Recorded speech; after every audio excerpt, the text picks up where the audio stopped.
Hello everyone, বহুত দিনৰ মূৰত ব্লগ দিছিলো 26 সেপ্টেম্বৰ বীৰৰ বাৰ্থডে দিনাই ব্লগ দিছিলো তাৰ পিছৰ পৰা এইখিনি ভিডিও কৰি ৰাখিছো কিন্তু দিয়া হোৱা নাই আৰু এয়া ট্ৰেইনৰ যে ফটো দেখিছে এয়া আধা মানুহ আমি মানে ডিফুট নামিলো আধা দিল্লীত নামিলে বাকিখিনি কেদাৰনাথ গল আৰু এয়া বেকগ্ৰাউণ্ডত আপুনি বীৰৰ মাত শুনি থাকিব দে 1 2 3 পাইছে বাবা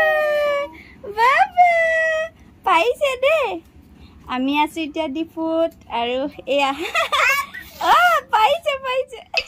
আৰু ডিফুলে আহি এয়া পিছদিনাখন নাম খামৰণি আছিলে আৰু ময়ো সেই সৌভাগ্যখন পালো নামঘৰলৈ অহাৰ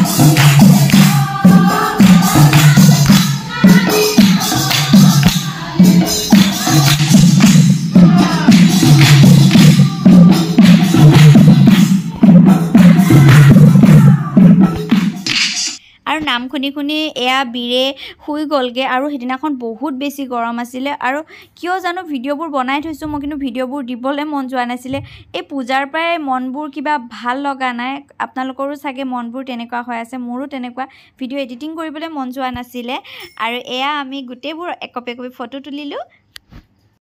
হেল্ল এভৰিৱান এতিয়া ৰাতিপুৱা বাজিছে 5টা আৰু আমি গাখীৰ আনিব যাম আৰু গাখীৰ অকমান দূৰত আনিবলৈ যাম তাৰ মানে সেইভাবে এদিয়ালৈ খুচকাৰি যাম আৰু আপোনালোককো দেখুৱাম এয়া আইতা ওলাই আছে তালা মাৰি আছে এয়া বীৰেতো আৰু ৰাতিপুৱা সোনকালে উঠি যায় এয়া মনৰ কাৰণে ৰখি আছে আমাৰ মন বহুত লেজি মেন হয় আৰু এইটো মনৰ আগৰ পুৰণা স্কুল হয় আগতে সৰুতে পঢ়া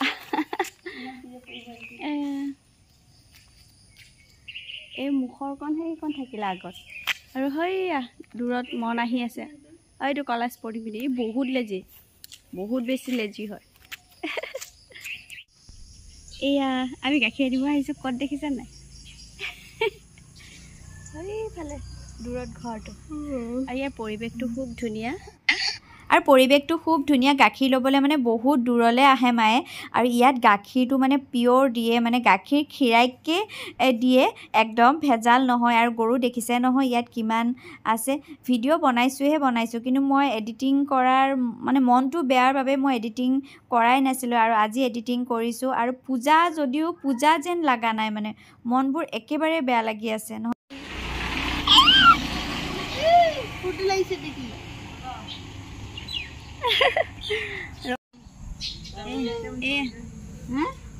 আমি গাখীৰ লৈ আহিলোঁ আহি আকৌ এইটো জেগাতে বহিছোঁ অকণমান ৰেষ্ট লৈছোঁ আকৌ যাম যিহেতু বহুত দূৰৰ পৰা গাখীৰ মাও আজি ফাৰ্ষ্ট পূজা আৰু পূজা চাবলৈ যাম মানে বজাৰ অকণমানো কৰিব আছিলে সেইবাবে আমি ওলাইছোঁ আৰু গৰম বহুত বেছি আজি গৰম বেছি আৰু দেখুৱাই আছোঁ এয়া এই বীৰে মানে ক'ৰবাত যাবলৈ হ'লে বহুত উৎপাত কৰে মই যদি কাপোৰ পিন্ধিলো সেইবেলা মই যাব নাপামেই নেকি মোক নিনিবই নেকি সেনেকুৱা হৈ যায় আৰু ডিফুৰ পূজা আপোনালোকক দেখুৱাম তেতিয়াহ'লে চাই থাকিব দেখুৱাই আছোঁ ভিতৰত লক্ষ্মীনাৰায়ণ মন্দিৰ হয় দুৰ্গা পূজাৰ পৰিৱেশটো দেখি গমেই পাইছে নহয় একেবাৰে হুলস্থুলীয়া পৰিৱেশ নহয় আৰু সকলোৰে মনবোৰ বেয়া আৰু দেৱী মাক সেৱা কৰি এটাই প্ৰাৰ্থনা কৰিছোঁ যাতে জুবিন দাই সোনকালে ন্যায় পাই যায় আৰু বীৰৰ প্ৰথম পূজা সেইবাবে দেখুৱাবলৈ আনিলোঁ প্ৰথম দিনাই কাৰণ ছেকেণ্ড দিনা আনেও যদি বহুত ভিৰ হ'ব আৰু তাইক লৈ বহুত কষ্ট হ'ব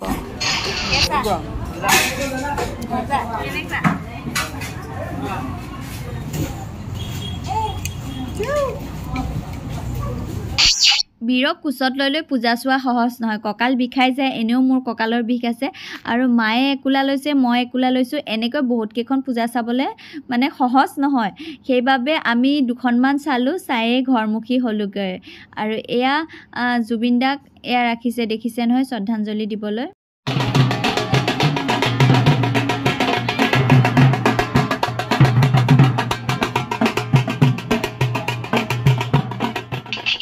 আৰু আৰু বীৰৰ কাৰণে এটা দুটা খিলনা কিনো বুলি চালোঁ আৰু এই লাইটবোৰ যে ইমান ভাল লাগে আৰু আপোনালোকে মোক দেখি নটিচ কৰিছেনে মই যে কাণফুলি পিন্ধিবলৈও পাহৰিলোঁ আৰু কেঁচুৱা ওলাই দি আৰু নিজে পাহৰি গ'লোঁ এতিয়া ভিডিঅ' এডিটিং কৰি থাকোঁতে দেখিছোঁ মই যে কাণফুলিযোৰো নিপিন্ধিলোঁ ঘৰত পিন্ধাযোৰে পিন্ধি আহিলোঁ আৰু এয়া হ'ল নেক্সট দিনা আমি ভণ্টিহঁতৰ ঘৰত নলবাৰীলৈ যাব ওলাইছোঁ আৰু পূজা আমাৰ চোৱা ইমানতে শেষ হ'ল আৰু এয়া ডিফু ষ্টেচনত ৰাতিপুৱা আমি উঠিলোঁ 5:30 মানত 5টাতে উঠিলোঁ আমি ইয়াত ট্ৰেইনত আহিবলৈ 5:30 কি কৰিছা তুমি কি কৰিছা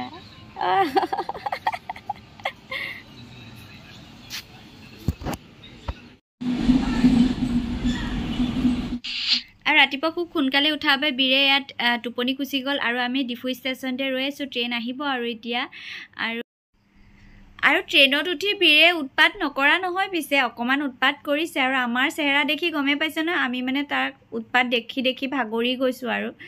আৰু এনেকৈ খোৱা বস্তু ইটো সিটো লৈ আহিছোঁ তাক খাবলৈ দি থাকোঁ আৰু ডাঙৰটোক দেখিছে নহয় মোবাইল চায়ে আছে পূৰা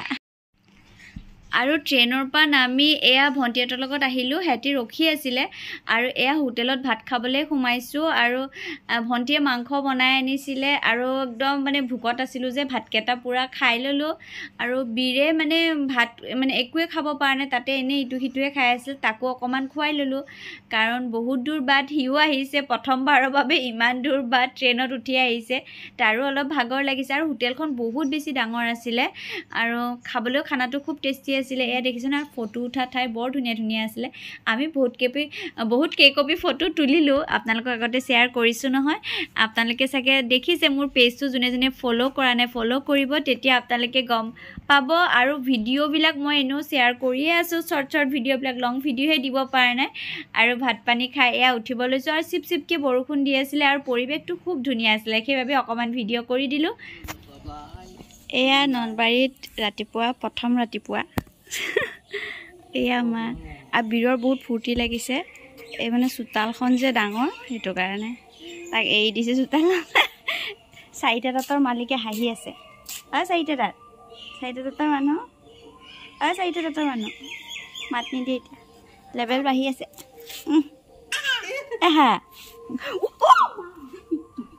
আৰু দেখিছে নহয় বীৰে পটককৈ পৰিব লৈছিলে আৰু মায়ে বচালে বুলিহে আৰু বীৰৰ উৎপাত মুঠতে শেষ নহয় একদম পূৰা খেলিছে আৰু আমি বাৰু ইয়াত আহি এনেকৈ আছোঁ আৰু মনৰ পাপাইনো কেদাৰনাথ যাই কি কৰিছে ভিডিঅ'টো যিহেতু তেখেতে নিদিয়ে ময়ে দিব লাগিব আহক আপোনালোকক দেখুৱাওঁ কেদাৰনাথত কি কৰিছে পৰিৱেশটো চাওক না ইমান ধুনীয়া আৰু এই কেদাৰনাথ বাবা মন্দিৰৰ একেবাৰে ওপৰত থকা কাল ভৈৰৱ মন্দিৰ তালৈ গৈছিলে আৰু কাল ভৈৰৱ মন্দিৰ গধূলিতে দৰ্শন কৰিলে ৰাতিপুৱা কেদাৰনাথ বাবা মন্দিৰ দৰ্শন কৰিছে পৰিৱেশটো ইমান ধুনীয়া মই অক্সিজেনটো অলপ কম পাওঁ সেইবাবে চাগে মই কেতিয়াও যাব নোৱাৰিম নাজানো আৰু এয়া কেদাৰনাথ বাবা মন্দিৰ ৰাতিপুৱা দৰ্শন কৰিলে তাৰপিছত আহিলে হৰিদ্বাৰ আৰু হৰিদ্বাৰত এয়া গংগা আৰতি কৰিলে আৰু তেখেতৰ কি সৌভাগ্য হল নাজানো মাৰ পালকিখন দাঙিবলৈ মানুহ কম হোৱাৰ বাবে তেখেতক মাতিলে পালকিখন দাঙিবলৈ আৰু তেখেতৰ মনটো বহুত বেছি ভাল লাগিল এয়া খেলা হৈ আছে এতিয়া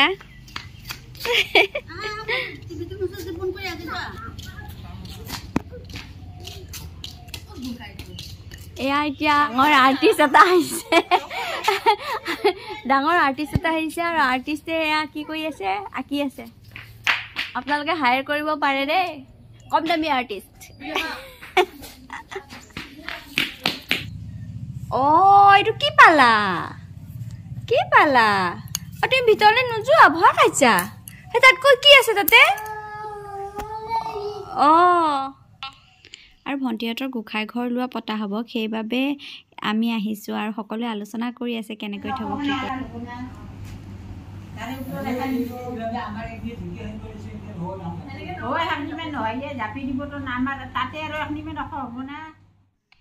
আৰু নেক্সট দিনাখন আমি আহিলোঁ মামাহঁতৰ ঘৰলৈ মানে হাজোলৈ আৰু সকলোকে লগ পাই ইমান ভাল লাগিলে সেইবাবে ভিডিঅ' কৰি সময় নষ্ট নকৰিলোঁ আৰু কথাই পাতি থাকিলোঁ আৰু ফটো কেইখনমান তুলিলোঁ আৰু গাঁৱত এটাই ভাল যে সকলোৱে আহি সহায় কৰি দিয়ে এয়া সকলোৱে আহি লাডু বনাইছে চব্জি কাটিছে মুঠতে সকলোৱে নিজৰ নিজৰ কামত লাগি আছে কালিৰ বাবে আৰু ডাঙৰ এটা সাউণ্ড বক্স আনিছে আৰু ল'ৰা ছোৱালীবোৰে কবিতা আবৃত্তি কৰিছে গান গাইছে মানে সকলোৰে ফূৰ্তিৰ সীমা নাই আৰু গানৰ সুৰৰ প্ৰভাৱ প্ৰেৰণা মাটি ৰাতিপুৱাৰ পৰিৱেশ এয়া আৰু যা যোগাৰ চলি আছে আৰু যিটো বিশেষ তেজ এটোপাল তেজ পালে এটা সন্তান কৰি মাকে ঘূৰাই দিয়ে ইয়াত নচলি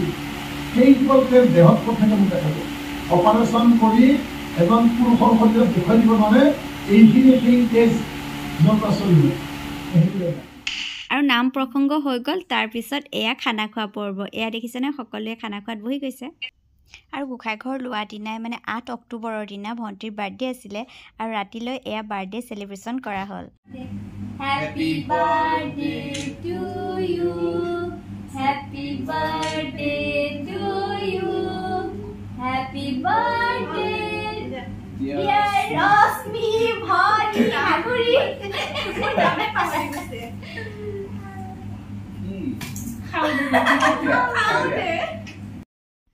আৰু এনেকৈ আমি 8 দিন থাকিলেও বহুত ফূৰ্তি ফাৰ্তা কৰিলোঁ বীৰৰো বহুত বেছি ভাল লাগিলে কাৰণ ইমান মানুহ লগ পোৱা নাছিলে সি আগতে ভয় খায় মানুহ দেখিলে এতিয়া যি নহওক ভয়টো তাৰ ভাঙিলে আৰু বহুত বেছি ফূৰ্তি কৰিলে হেল্ল'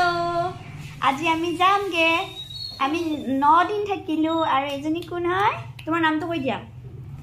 মোৰ নাম দিষ্টি মেৰি আৰিছা কৃষ্ণ জন্মটো গাই দিয়া ঘৰ জলদি কোৱা বেয়া পাব নহ'লে চবে চাই আছে চবে চাই আছে গাৰে বখুৰে বে থৰাখিলে নন্দৰ যাৰ কৰে আৰু আজি হ'ল 9 অক্টোবৰ আৰু আজি আমাৰ ৰিটাৰ্ণ টিকট আছে আৰু এতিয়া আমি ভণ্টিহঁতৰ ঘৰৰ পৰা ওলাই আহিলোঁ আৰু অকণমান দূৰ আহিয়ে মমিহঁতৰ ঘৰ পাই মমিহঁত আৰু আমি আগতে ডিফুত একেলগে আছিলোঁ মমি মোৰ বাল্যকালৰ বান্ধৱী আৰু আমি ফোনত কথা পাতি আছিলোঁ যে আজি আমি লগ পাম তাই যিহেতু যোৱাকালি দিল্লীৰ পৰা আহিছেহে আৰু আগতে আমি মই বহুত কাজিয়া লাগিছিলোঁ কিন্তু এতিয়া আমি ভাল বান্ধৱী আৰু ইমানে কথা পাতিলোঁ ভিডিঅ' সেইবাবে বেছি কৰা নহ'ল এয়া আমি মমিৰ ঘৰত আহিলোঁ মমিক সবে চিনি পায় বেলেগ বান্ধৱী আমি আহিছো সবলে